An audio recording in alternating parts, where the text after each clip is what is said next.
feedback platform to be able to get more real-time insights from inside your organization. So I thought what I'd do is start with a little bit of context before we get into the detail. From our perspective, we feel like there's a global listening epidemic out there. If you look inside restaurants and families, inside organizations, listening is coming at the detriment of all the other influx of content that's happening. And I don't think you have to look much further than our own political race over the last year or two. And I know this is about funding, so we won't go too deep into this one. Obviously creates a bit of a visceral reaction. But what we want to do is concentrate this conversation as it relates to inside organizations, because that's where I think the real opportunity lies. We asked about 500,000 business leaders, organizational leaders, HR leaders, if listening is critical to the success of the organization, and a resounding 97% said it is. And yet when you ask them about their own tools and processes, only about a third said checking in once a year is sufficient, and the tools that they have are sufficient to really have a listening culture inside their organization. And I think, we were really fortunate. We were interviewed and featured by Cisco Systems and IMD. They're working on a collaboration of what's the workplace going to look like over the next 5 to 10 years and the impact of digital transformation. And it's pretty staggering. Industries as a whole are being transformed every 3.1 years. Just think about that. Every 3.1 years, industries are being transformed. And I don't think you have to look much further than imagine being a taxi car driver inside New York City, or even a hotel operator for that matter. But what Cisco and IMD is one of the top executive business schools in the world out of Lausanne, Switzerland. What they really boil it down to is it comes down to agility. If organizations are going to thrive, not just survive, but hopefully thrive in the face of this change, they need to get a heck of a lot more agile.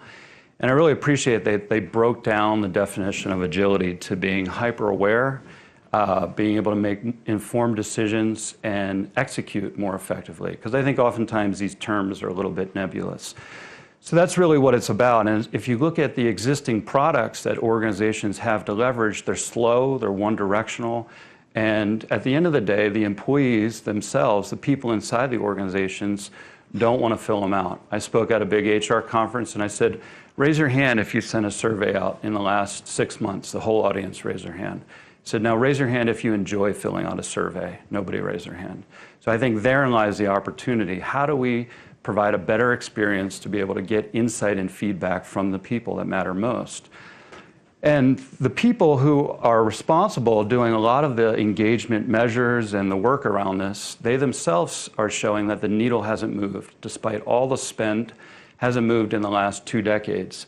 70% of employees are not engaged, and this translates into a tremendous opportunity.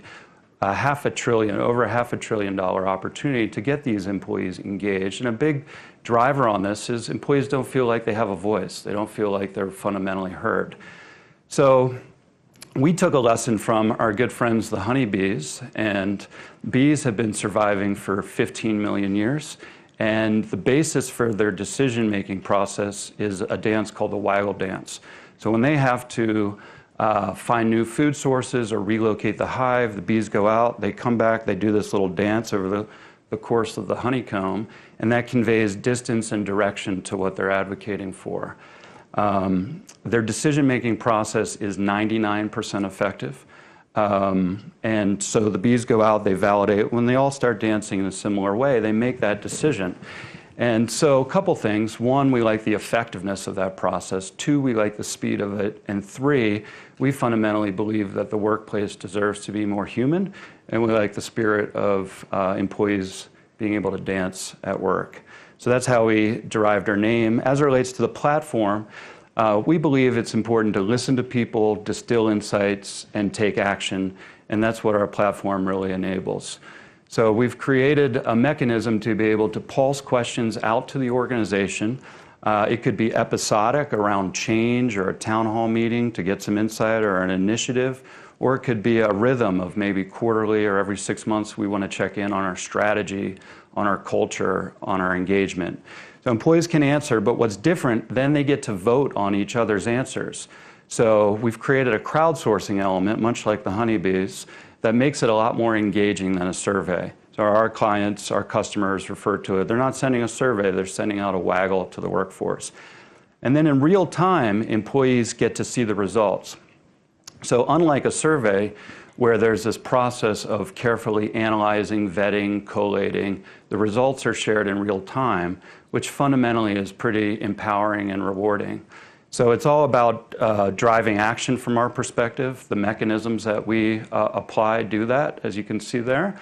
And visualizing the information is really critical, because if a leader or somebody in an organization is going to take action, they have to be able to see it and visualize it. So I guess the big question is this working? Yes, our sales growth last year was 6x over the year prior. We've been cash flow positive over the last 3 quarters, so we're pretty proud and excited about what we're building.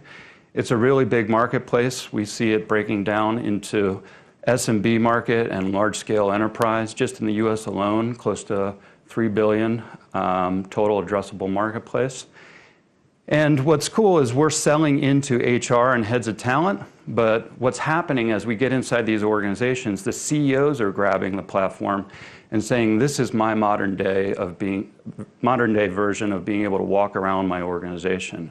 So here's an example of a CEO of a 1,000-person company who sits in Dallas and is able to use Waggl to really be on the nerve of what's happening out there in the organization. So we have people from Juniper Networks, the Department of Defense, this gentleman here, hundreds of customers, and we're recently featured in the Wall Street Journal, and I think this quote really sums it up. Creating a listening culture at companies, I honestly think it's the most transformative thing ever. So anyhow, I appreciate the opportunity to share a little bit about Waggl, and thank you.